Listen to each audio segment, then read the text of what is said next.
episode of the Uncaged, the John Rocker podcast, with my co-host and dear friend, ball game, Southside, whatever you want to call him, Steve Rickman. And today, fantastic guest, guy that is funny.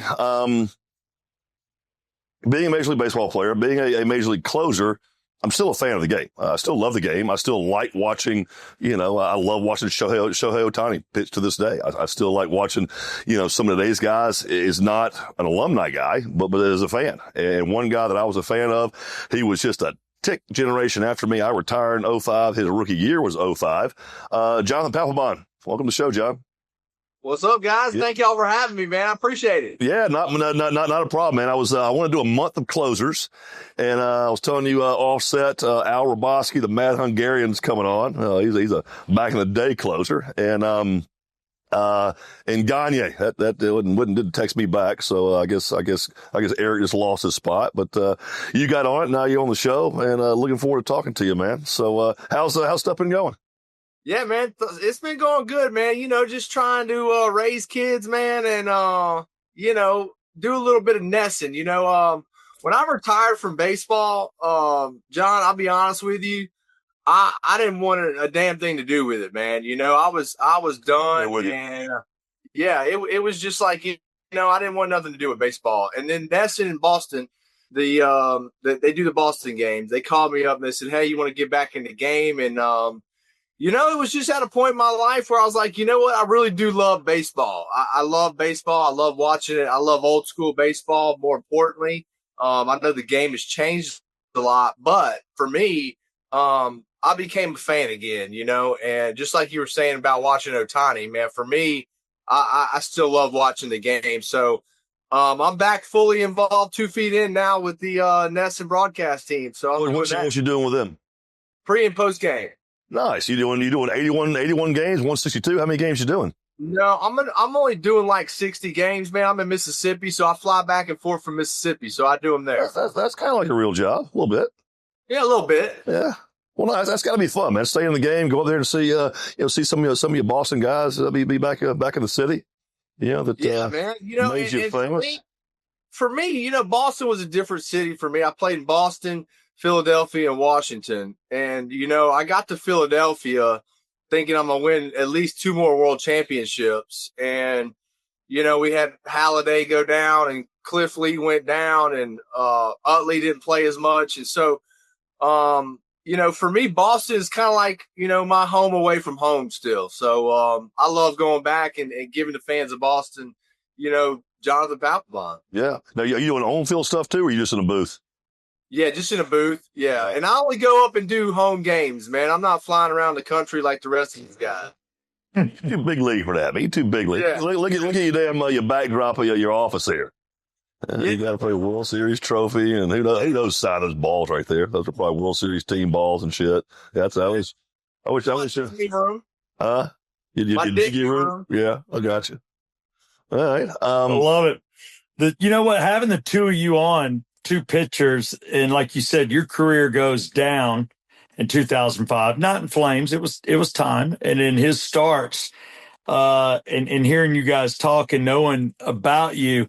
One thing the 3 of us have in common is that I don't think people think that we are book smart, but we're very smart people. Yeah, speak for yourself. No, I'm serious. Look here, Papelbon's got a damn degree, a college degree. Yeah, but it's Mississippi State, though. I mean, is that something you can really? I don't know. Like a degree from, like, say, Georgia or someplace like that, maybe. Maybe. Hey, we get all access. Hey, is that Mississippi State? Yeah. Well, I was at the Egg Bowl there 3 years ago. One, I guess the Ole Miss player mooned the crowd or some shit. Got a 15-yard penalty and basically cost Ole Miss the game. I was at that game. I was sitting there in a suite with Roy Oswalt. Oh yeah, Roy's a good friend of mine, man. Love Roy. Well, but it's basically, I think we say things that people think, and I've done it in my radio career. Rocker, I mean, you got in a little bit of trouble for running your mouth, not much, but when you look at what we've done, we say out loud what people think, and that's something I heard about you. I saw an article on you, John Papelbon, and I thought that was kind of cool that you're one of those dudes that just lets it all hang out. I respect that rather than somebody who keeps thoughts in their head. To me, you're up to something. I'd rather be around somebody that's wide open.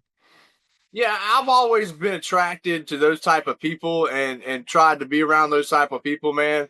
And, for me, when you're in a clubhouse, when you're in a group of a bunch of alpha males, right? It's who's going to become that most alpha male that's going to be that leader.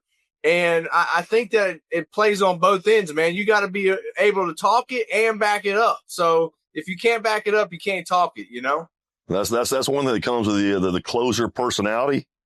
Is just we got to be a little tweak crazy to do the shit that we did on the field, which is where that I get so much I guess respect, but also a little like when you look at like a Trevor Hoffman or like a Rivera, they were so calm and so mild mannered and so even keel, and most closers are like me and you.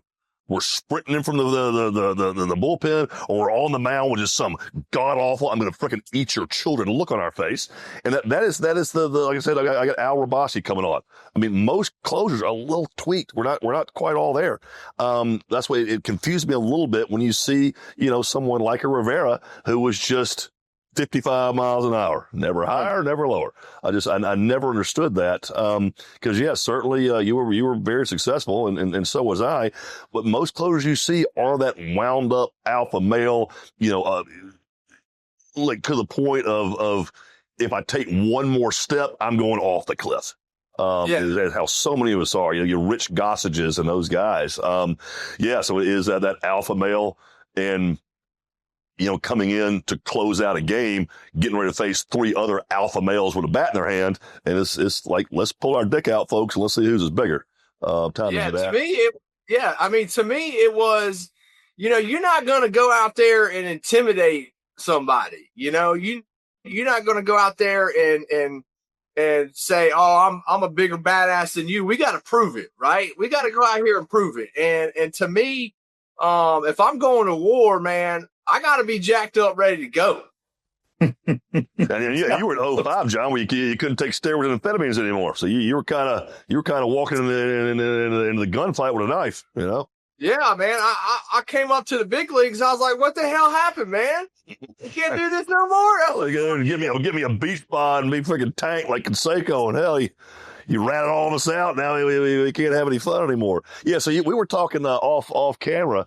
What was your conversation like as a association rep when it came down to all the PEDs and how all that eventually played out? Yeah, well, everything starts in the minor leagues, man. And so I was coming up to the minor leagues at the time, and the testing got really heavy, and it was, like once a month, twice a month? Yeah, like once a month, man. And it was for all drugs of abuse and everything. And, look, for me, I look at it one way. We're in the game of entertainment, right? And we're all our own company. Now, that company can do whatever they want that's working for that company, in my opinion. And so, should you have doctors involved and stuff? Yeah, but I mean, it's I don't know, man. It's a fine line of you got to walk. Well, if I could, as somebody, I played first division amateur soccer, so I never did the baseball thing. Although I did do the fantasy league where we get our little uniforms and do it for the Braves. And you got hurt on day 2, didn't you? Huh? You got hurt on day 2, didn't you? Yeah. No, I didn't. But I went through the weekend batting 1,000, so everybody wanted to try to strike me out. I'm like, maybe there was a chance I could have at least played college baseball. And I know Papelbon, hell, man, you and your brothers, your mom played in college softball. Maybe that's where you get it. And the three of you are professional pitchers, and you look at somebody like you, Rocker. You're in high school, everybody's watching, you're coming straight out, you go straight in. Pitchers don't get a chance to go to college.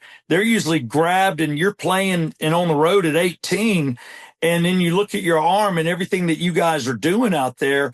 So to me, I agree. Steroids, am I wrong? Is it to look good in your uniform, or is it just to rehab your muscles? It doesn't give you, in my opinion, any more power to hit or eyesight to hit a ball versus throw one. Am I wrong? No, I don't think you are. Okay. I don't think you are. Like, look, here's the deal. If you had, look, guys were shooting up Toradol and everything you could imagine when you played, right?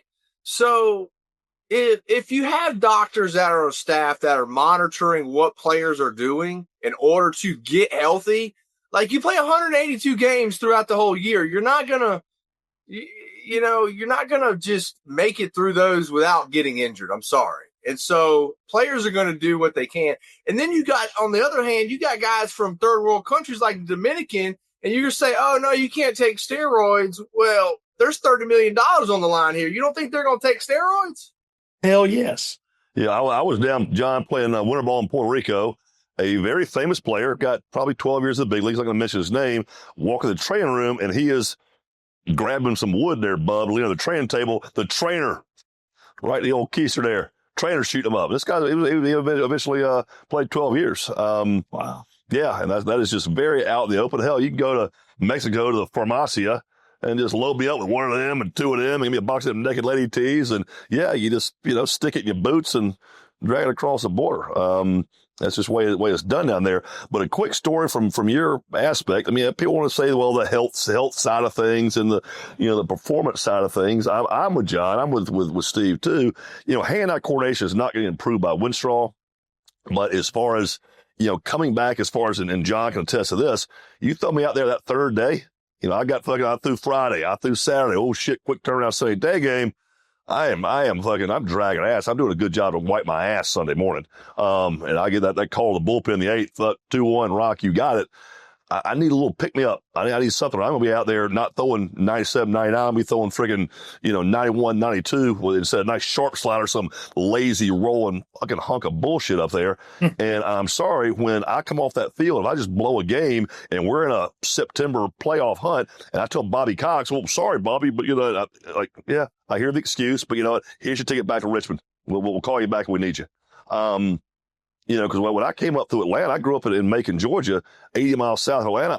Those games were personal to me. I grew up being a fan of the Atlanta Braves time I was 5 years old. Man, the Claudel Washington and Rafael Ramirez and Bob Horner and Dale Murphy days, I took those games personally. They were very fucking personal to me. And so, yeah, I mean, did it help me recover quicker? Yeah. Did it help me throw more strikes? Absolutely not.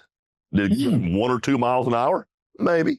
But it was like John saying, it's the recovery aspect of it for sure.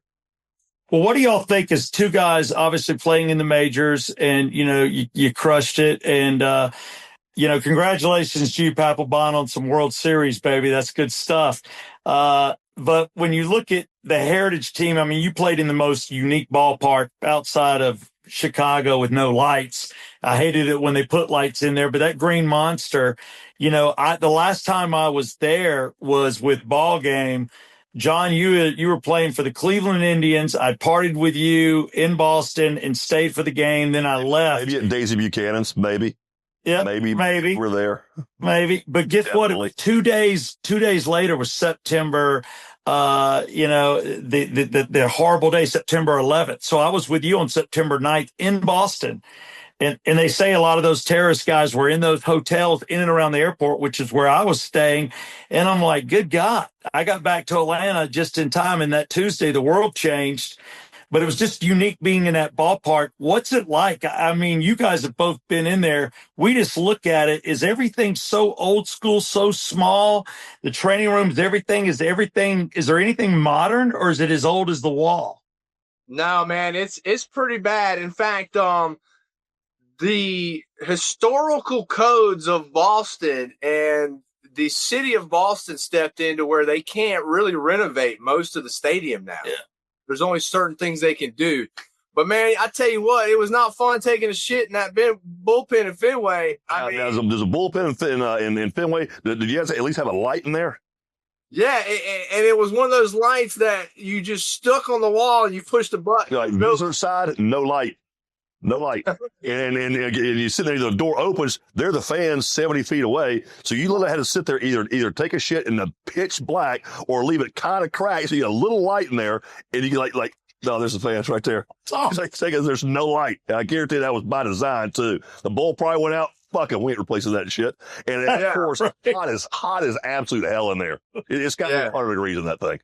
Yeah, That's man. brutal. But you know what? Like at the same time, it's a home field advantage. Now, that's intentional. Got to try to get us a little bit. It's intentional. Yeah, so try to get us a little bit. I love playing in Fenway, man, and the people. I resonated with the people there, man. They're blue collar people, man. They work their ass off every day, and man, that's the kind of people that I try to be around, and that's the kind of people that I like, and that's the way the fans were, man. And you were on that team, John. That team was like taking shots before the games and stuff.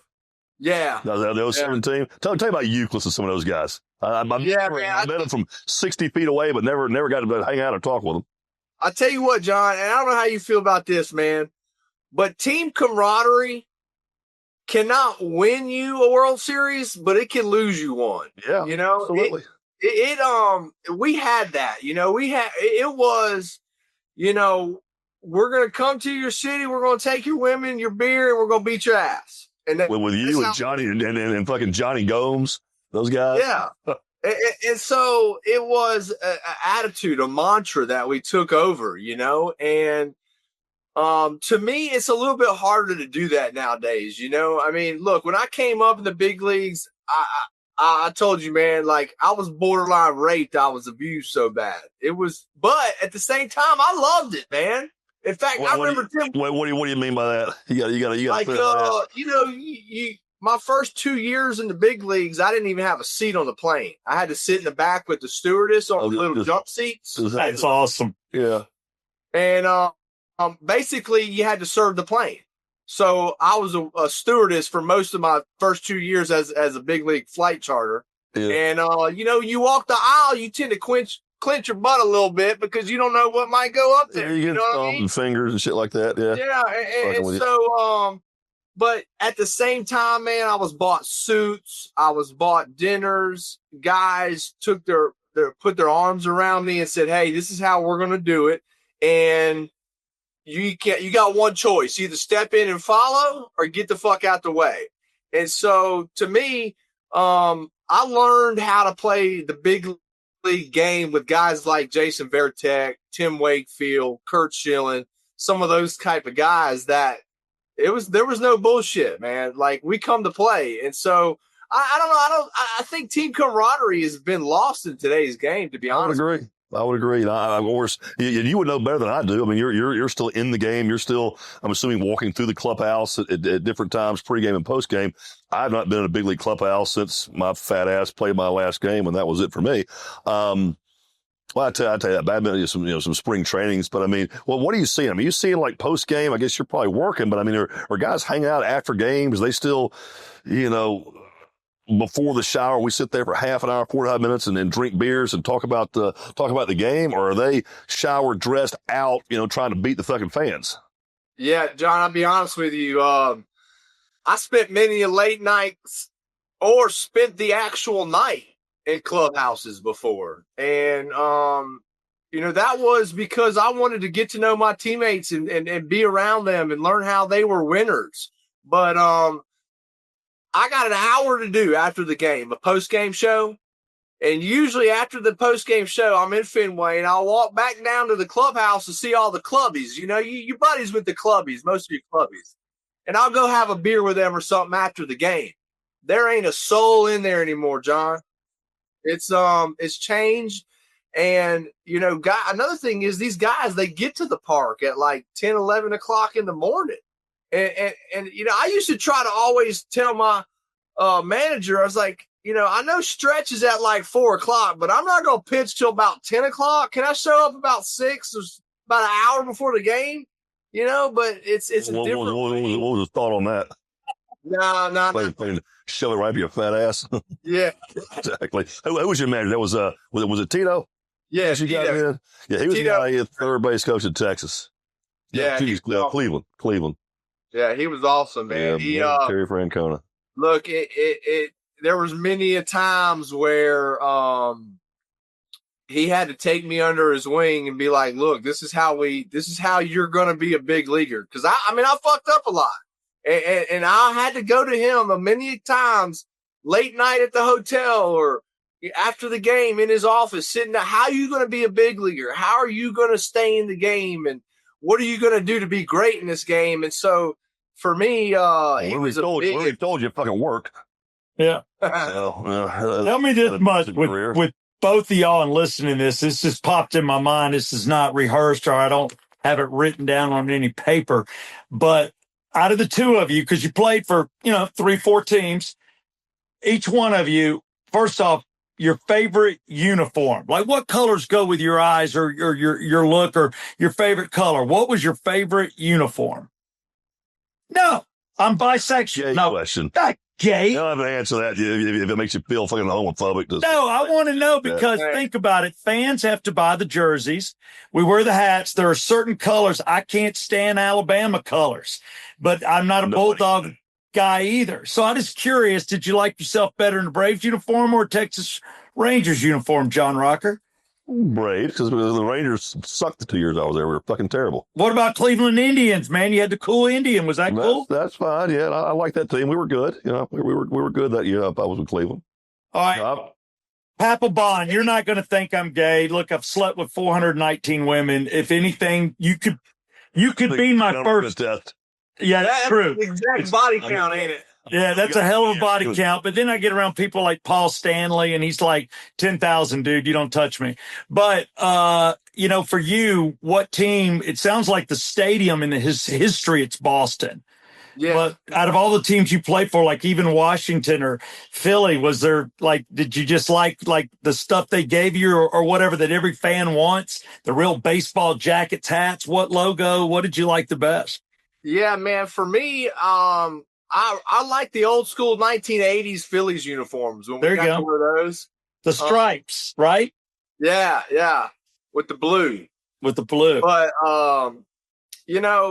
I think for me, anytime I played on the road and I was wearing a road jersey, I loved it, man, because it had my name on the back of it and they knew who I was and they were like, Papelbon, you fucking suck. And I love that, man. Look, I'd get to the bullpen and, I'm not serious until about the seventh inning usually. Yeah. And, I used to like to fuck with the fans and, you go to Yankee Stadium, they're throwing shit at you. I used to love all that. So anytime I was in a road uniform, I loved it. What about the women?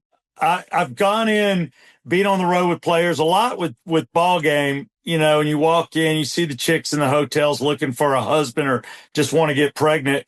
But as far as the hottest chicks in the cities, what team or what city on the road, who's got the hottest chicks? I want to say it's Atlanta, but I could be wrong. Yeah, you got to go with south of the Mason-Dixon line, in my opinion. You get a little bit above there, they start looking a little bit different, but yeah, I'm from South Mississippi, so I like to stick to the southern women. They look the best to me. There you go. Just one quick opinion, John. Scottsdale, Arizona. Whoa. Scottsdale, Arizona. See, really? I never had spring training in in Arizona. You never played the fall league or anything? No, never played the fall league. Yeah, I was always a grapefruit league guy, but did play in the fall league. Lived out there about 4 or 5 months. God damn, bless America. That place isn't going too bad now. I always liked Scottsdale. But yeah. So there was, talking about playoff baseball and the mentality that it takes to get you there. You kind of hurt my feelings a little bit, John, when I was, I enjoyed watching you play for years and you were kind of a, that asshole scowl you had. You were a don't fuck with me guy on the mound. Same mentality that I felt I had. I like to watch guys that sort of had the same style I did. But one of my, I guess, like proudest things that I always like, yes, I did that shit. Yep, I did. Is my playoff record. All of the playoffs have a 0 ERA, 22 1/3 playoff innings, all scoreless. There you go. Your first 25 were scoreless. You're showing up, motherfucker.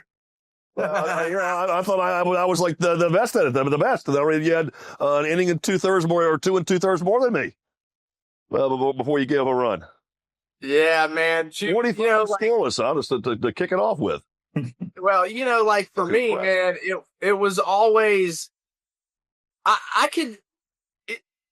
day game at 1:00 in St. Louis in the middle of June. That wasn't me. You know what I mean? In fact, I had a coach of mine.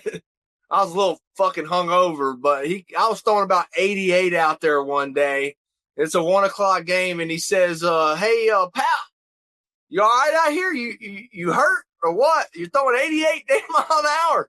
I said, "John, I ain't been asleep all night. It's 1:00. What did you expect? And so for me, take the coffee with the coffee with the orange top. What you got to do? Coffee with the orange top. Get you going. It's playoffs. You know what I mean? And so to me, it was a new season, and it didn't matter. Yeah, that's what I always tell people. They every year, and you get it too. Who's going to win the World Series this year?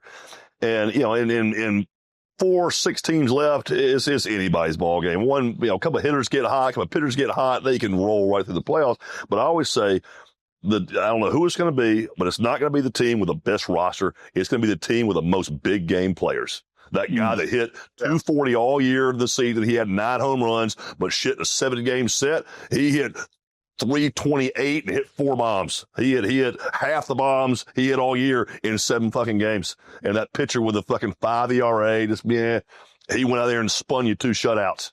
You're like, oh, okay. It's the big game players. That's why I always.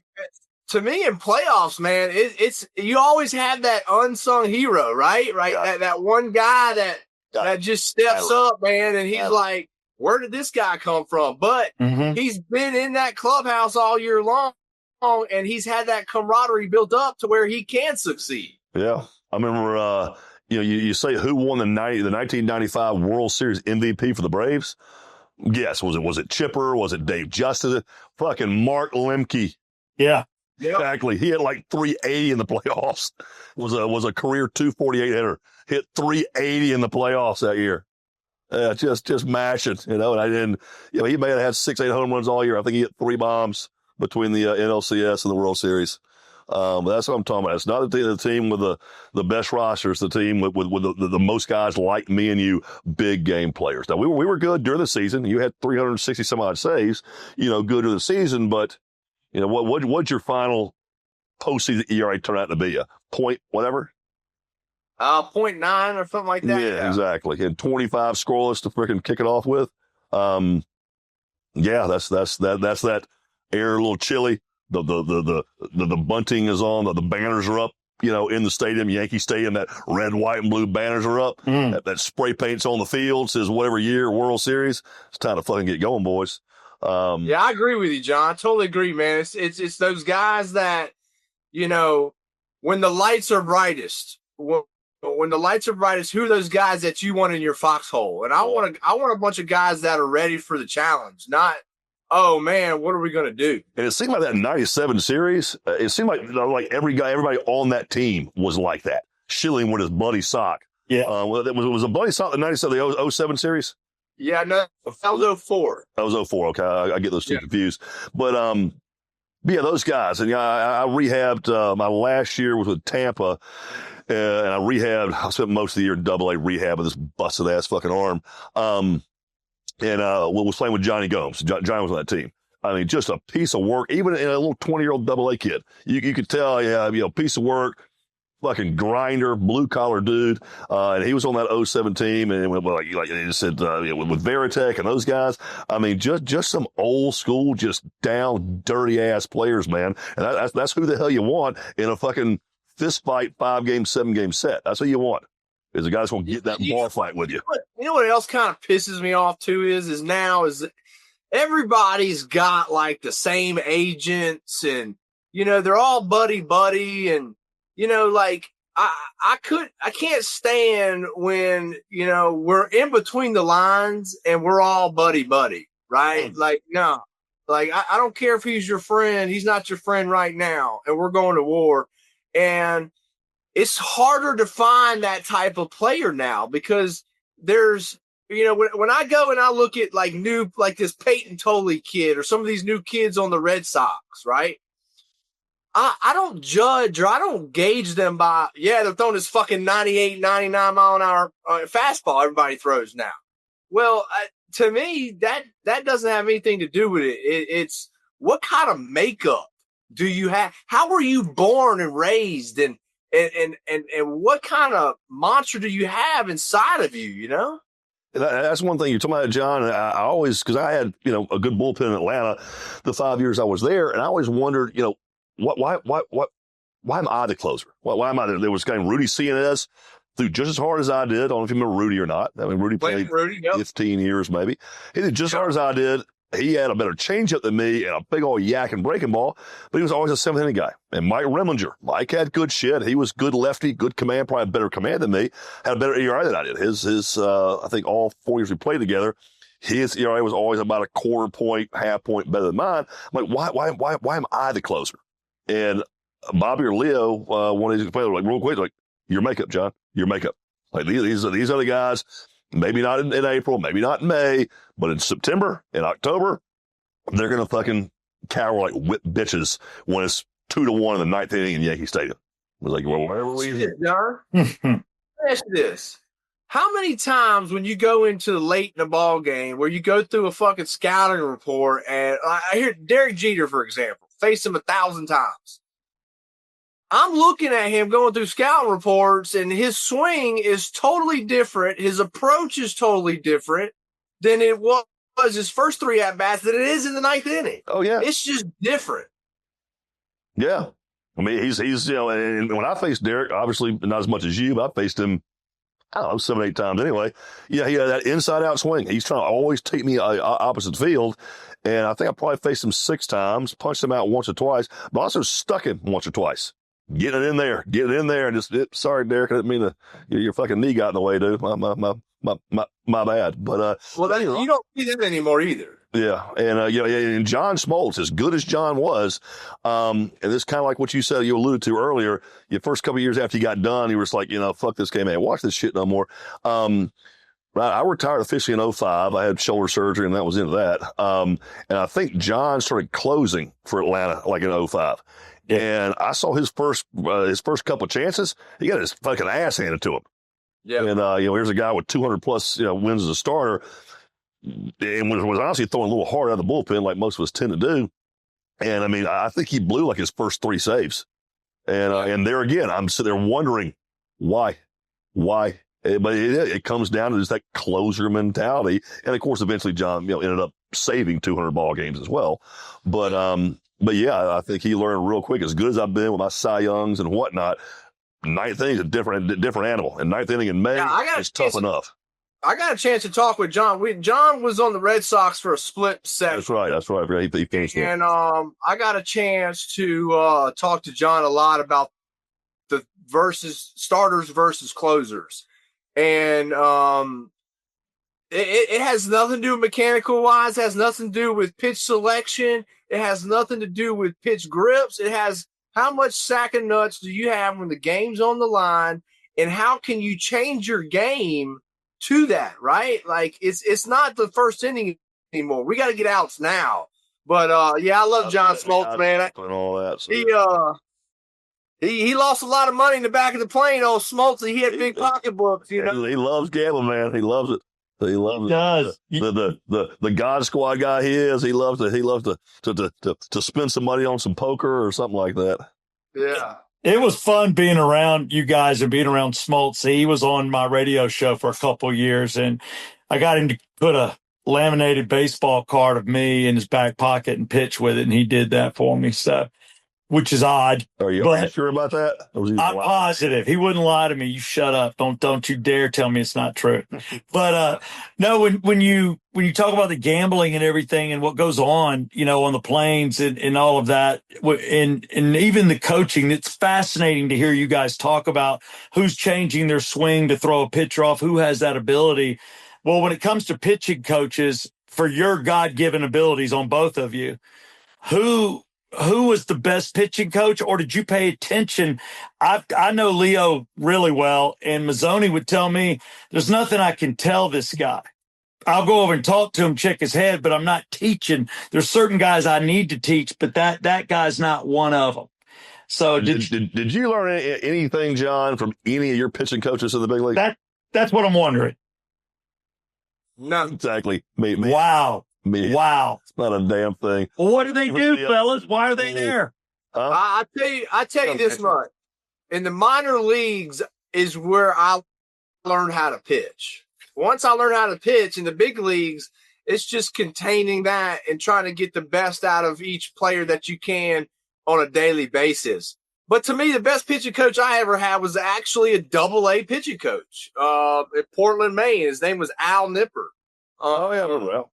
Yeah. And, it all came down to this one day where I was in the Florida State League, and we were out some bar all night long. And I saw my pitching coach out at the bar. And, of course, I was out past curfew, right? Well, I went up to him and I bought him a beer. And I said, hey, I'll buy you a beer, and you didn't see me here, right? He said, okay, he bought me a beer. Well, the next day I show up to the clubhouse, and Roger Clemens is in there. And he's like, let me tell you something. You want to get to where this guy is, you're going to show up, and I know what you did last night. I know how late you were, but you're going to get all your work in today. And to me, that was like, okay, you can play hard, but you got to work hard too. And so I learned a valuable lesson that day with him. And I can remember, I'm 51 now, and if I'm up past midnight, especially up past midnight with any kind of cocktails going on, tomorrow's going to be a bad day. And I can remember, man, talking about a story. I got called up to the big leagues on I think a Tuesday maybe. My first outing was on a Thursday against the Dodgers. And then San Diego comes in, and I met somebody and some girl in spring training that lived in Atlanta. Get to town, I call her up, so we go out Saturday night up till 7 o'clock in the morning. 7, Sunday day game. Good old sunrise night. 2.5 hours sleep. Be at the yard by 10. 7th inning, Rock, you got it. Fucking Tony Gwynn standing there. Like, oh boy, 2.5 hours sleep. 2 innings, 4 punch outs. Yeah, come on. Come on. But being 23, man, being 23 again, what I wouldn't give. I'd give the lower left half of my left leg to be 23 again. Mm. Oh, I know, right? He's so nice, so nice back in the day. But yes, that's a good point. I mean, get your damn work in, man. Yeah, to me, it wasn't like anything mechanical. It was all in between the ears, man. Completely, coach, right? Like completely. When you get to the big leagues, the cream rises to the top, right? And the guys that got a bigger nutsack than the other guys are guys that are all-stars. And the guys that got a bigger one than them, they're Hall of Famers. And they, this is how it works. So is there ever a conversation on the mound? And I know, whether you're a starter or even a reliever where they come out, that it's actually like talking to you about any mechanics. It's all just bullshit and how are you doing? And dude, it's all about your headspace. I don't know about you, John, but I had most of mine that came out to me were, hey, all right, I'm just giving you a breather. They're more or less just giving you a breather. And most of the time for me, it was, hey, you're leaking out a little bit or stay on your backside a little bit longer or, something like that. And, you can get this guy out with change-ups away, heaters in, something like that. Same shit. They'll give you a rest. Maybe, here's a situation. Here's what we're trying to do here, et cetera. But, again, in ninth inning, I'm trying to get your fat ass out as few pitches as possible. 4 pitches or less, all I want you to see. So, and see, that's what I don't understand nowadays, John. I don't get this. Like, you see guys in 1-2 counts, 2-2, 0-2 that are nibbling. And next thing you know, they're all 3-2 and they're going for punch outs. Mariano, when I met him my first All-Star game, the biggest advice he ever gave me was, you don't got to fucking strike everybody out, pal. One pitch and you get them out is and then you can pitch more days. Yeah, in certain situations, I'm either punching you out or walking you. You're not putting the ball in play or maybe, running third less than 2 outs. And it's a 1-run game. I don't want to put, another guy first and third. I don't put another guy on base. And now I got the fucking winning run on. So yeah, I need to punch it out or walking. There is no fucking in between. But you're right. My goal was to show no more than 4 to 5 pitches to every hitter and get your fat ass, get your fat ass out of the box. And yeah, I would say probably learn the most from anyone from having Maddux, from being around Greg. Whether it was in the outfield, on the plane, every time Greg threw a bullpen, I would take myself out of shagging fly balls and sit on the bench right behind the mound and sit there and watch Greg throw his bullpen and just be like, how the fuck do you do this shit, dude? And Greg's philosophy was, I get a guy 0-2. I mean, you were bought just like I was, John. I mean, can you still remember in your head what hitters hit on every count? What hitters hit 0-0, 0-1, 0-2, 1-2, 2-1? Do you remember the sheet they gave us of what the batting averages are in hitter in certain counts? And Greg's philosophy was the worst batting average a hitter has is 0-2.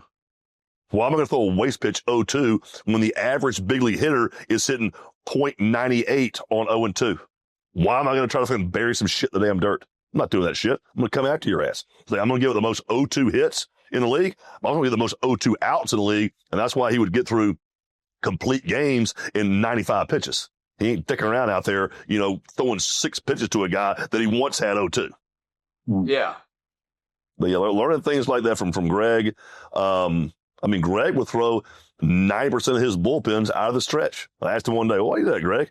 Every important pitch I have during a game is going to come out of the stretch. I better get real comfortable with my fucking stretch. And if he threw, 60 pitch bullpen workout, he's throwing 50 pitches out of the damn stretch. They don't ever threw out of the windup. And just that philosophy, he was just a genius to just pick his brain, man. It was so fun. So much damn fun. Yeah. Who would you say was that guy for you? As far as, was it somebody on the Red Sox or who? Man, look, for me, when I first came up, I was a starter. I started 4 games because Matt Clement got drilled in the head. And, it's a funny story. I was in college as a closer. I learned how to pitch as a closer. And what the Red Sox put you in a rotation after they draft you? Yeah. Well, what's the explanation there? That's weird. They wanted me to throw more pitches or something like that and build my strength up. I get it. But, whatever. Yeah.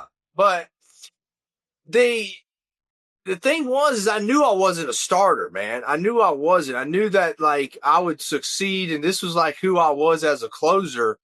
And so I went into Terry Francona's office 2 weeks before spring training, and I said, I want to be the closer.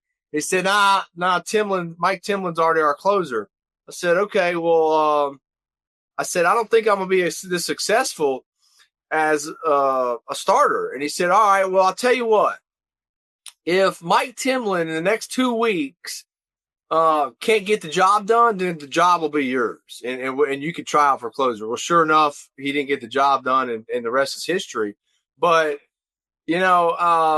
for me, being a closer is a totally different mindset than a starter. And when you get 0-2, you got to be able to put these guys away. And I love the game now, don't get me wrong, but there's still parts that are fucking hard to watch, man, when you're like, God, this guy is 0-2, put him away.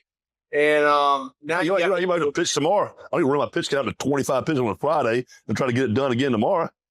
I need a 12, 14 pitch inning. Yeah. That might need my fat ass tomorrow, Damn. Hey, why you look at, you guys talking about pitching, but I don't think that's where you both started. I know with you, Papelbon, you started as first base, right? You were a great first baseman. Yeah.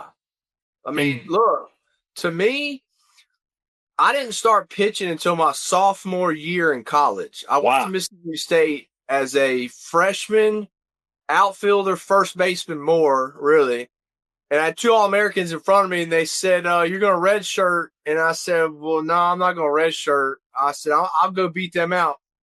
And then I was in right field in a fall game, and I threw a guy trying to take third on me, and I hit him in the head and knocked him out, and he got a concussion.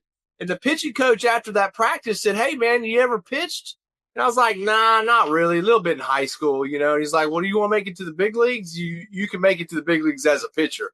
And they redshirted me, taught me how to pitch, and that was that.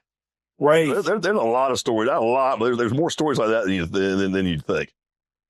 Oh yeah, man. Like I don't even in the big leagues, man, your positions can change, you know? And that's why I'm a big fan of makeup. Like, what is your kind of makeup? Mm-hmm. Yeah, I did an autograph signing in Nashville, which was where I am now, maybe 3 weeks ago, and it was me and Marquise Grissom and Dave Justice, and Marquise got us a little sprinter van to take us back to Atlanta to play in Marquise's golf tournament the next day. And I've known DJ for forever, but yeah, I see him in alumni shit. It's just, hey, how you doing? How's your wife and your kids? And this, how's your mom and them? But I heard DJ's story. He was a freshman in high school when he was 13 years old. No, excuse me, 12 years old. Graduated when he was 15, and he got a basketball scholarship to play D3. He's a 15-year-old. He should have been a sophomore in high school. In college, you know how he started playing baseball, John? Is the basketball team, their conditioning was, he said there was this big steep hill behind their college campus that was like 3/4 of a mile long. And their conditioning was to run up and down that hill. And he said he didn't want to do that shit. And that was I guess for like fall practice. He didn't want to do that shit. And he figured out if he tried out for the baseball team, then that would coincide with his basketball conditioning and went to run that hill. So he tried for the baseball team, made the team. Wow. I think, like you said, maybe like as a first baseman, I can't remember the entire story, but the reason he started playing baseball is he didn't want to condition for basketball. So he walked on the baseball team, makes the team, and then, 14 years in the big leagues later. But yeah, that's the reason he started playing baseball, because he didn't want to run that hill behind his college campus. Yeah, but you know what? What he had? He had a pair of Doberman balls on him and loved to compete. Yeah, he was a tough out. I'm sure you faced Dave a decent bit. Yeah. Yeah, he was a tough out, man. All right, so one quick question. Let's get down to me and you, mano y mano. Most intimidating. My sprint to the mound for the bullpen, or your fucking Papelbon scowl? Which one did hitters say, oh shit, man, I'm a little nervous now? Which one? Look, man, like I've been asked about that. Like, to me, if you get intimidated at the big league level, you don't belong there. So I wasn't trying to intimidate you. What I was trying to do was I was trying to look through your eyeballs. I was trying to look inside your soul. And I wanted to see if you were ready. And I wanted to know, okay, do I need to be ready here? Because I'm ready. And I wanted to see, like, do I have an advantage? It wasn't to intimidate nobody. Can I see that look? Can I see it? Papelbon, look at me, man. There it was. Yep. That was a good one. But you and Kimbrel, similar facial features. And what a hell of a closer fucking Craig's been, man. But yeah, man, my sprint came from about 10 years of, high school ball, minor league ball, all that. And I go to Puerto Rico for winter ball in '97. Had never faced a legit big league hitter. But you know what the college took and the high school took and the minor leagues took. I mean, this, you sacrifice a lot, John. You know exactly what I'm talking about.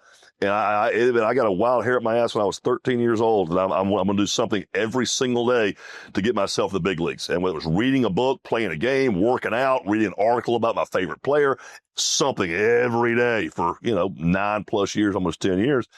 And I get to Puerto Rico, and my manager Tom Gamboa, which you've probably been around Tom some. I've been there like 3 days, hadn't pitched, and like I said, I never faced a legit. I played some guys with cups of coffee and shit like that, but never made anybody legit. And he comes to the mound, he's like, Pudge Rodriguez, he's due up fourth. We get to him, you got him. I'm like, oh shit. And so the Braves sent me down to Puerto Rico, never relieved before, never relieved. Like, of course, no spots in that rotation, so I'm actually trying out for a spot in the bullpen next year. Like they've sent me down here to see if I can get guys like Ivan Pudge Rodriguez out. And sure enough, first guy gets on, like, steal second. No double play. And man, fucking Pudge gets up and that left hand, and without even thinking, man, just here it goes. We're going to find out if the last 10 years is worth it. And Yeah, just charge it in to fucking meet your destiny if you want to be, cliched and, kind of fucking corny like that. But, again, punched out Pudge on 4 pitches, back foot slider swing. I can still see it. And, from there, that was kind of it. And I think maybe honestly that one at bat is what gave me the confidence that, I can fucking pitch here. Well, I'll tell you, I'll answer your question. I thought the sprint was fantastic. People loved you for that.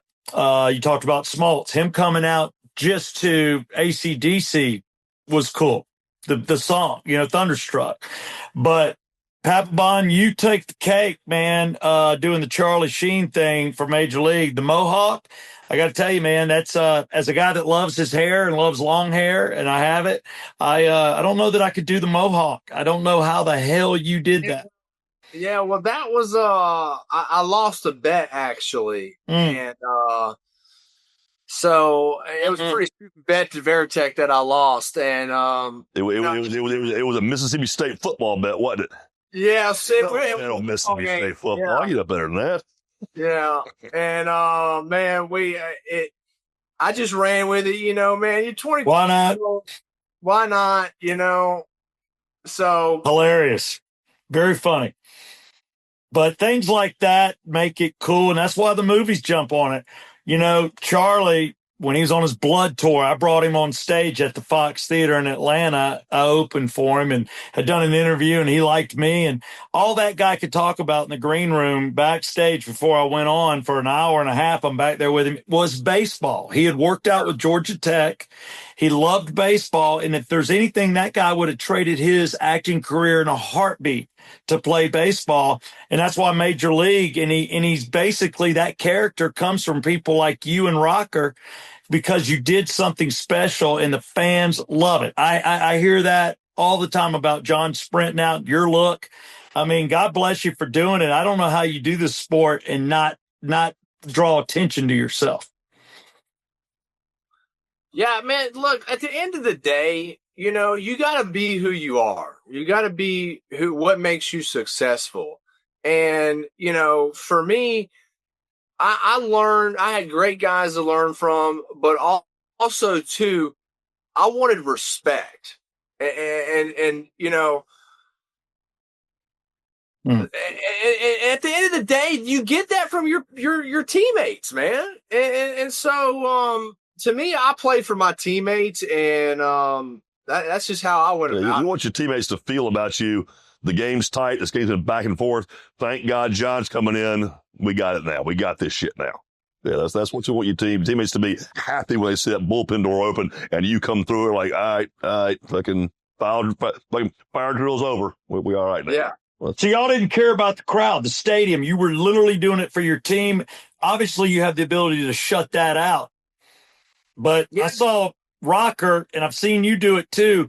John, a couple times in New York, you were eyeballing as many people as you can. Like, you're not intimidating me. I'll look at you. I'm not afraid of the crowd. But obviously, y'all shut that out. I like knowing you did it for your teammates and not to be popular with the stadium. Yeah, John, I don't know about you, but to me, I enjoyed that. I enjoyed the fans getting on me. It gave me, there'd be fans yelling at me. It's, I'm half awake trying to get ready to get in the game and get amped up. And this fan is saying, hey, Papelbon, I screwed your wife last night. But, oh, thank you. I needed that. I needed that energy. Thank you for telling me that. I loved it, too. I used to like to give it back to them, too, just get like little verbal swaps, I've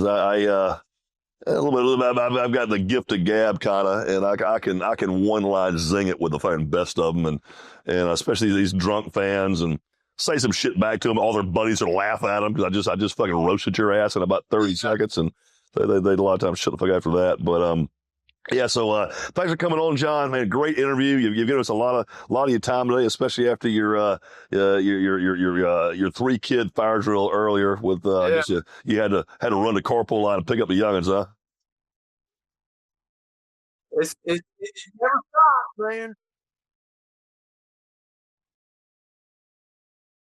No, it never stops, man.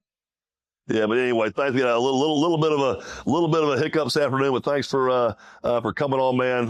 Again, a lot of respect over the years. Love watching your game. Yeah, and I really thank you coming on and being part of the month of closers on Uncaged, the John Rocker podcast. Appreciate it. Good, man. I appreciate it, man. I had fun. I enjoyed it, man, and we'll stay in touch. Yep, stay in touch, Johnny. All right, okay, guys. See y'all.